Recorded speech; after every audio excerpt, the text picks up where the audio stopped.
শিশুকাল হইতেই পরের দুঃখে তাহার হৃদয় উদ্বেল হইয়া উঠিত। প্রার্থী হইয়া কেহ আসিলে যাহা সম্মুখে পাইতেন তাহাই দিতেন। টের পাইলে পরে তাহা তাহার কাছ থেকে পয়সা দিয়া ছাড়িয়া আনা হইত। এইরূপ ছেলেকে লইয়া সংসার করা দায়। মা একদিন বিরক্ত হইয়া তাহাকে দোতলার একটি ঘরে বন্ধ করিয়া রাখিলেন, কিন্তু তাহাতেও নিস্তার পান নাই।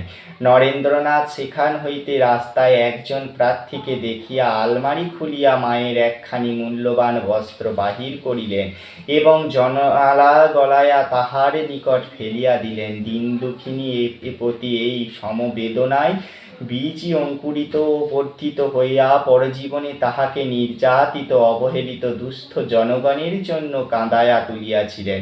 মানব কল্যাণী যজ্ঞের বেদ তলে জীবনের সর্বস্ব আহুতি দিতে উদ্ধৃত করিয়াছিলেন। জয় স্বামীজি, জয় মা সারদা, জয় ঠাকুর।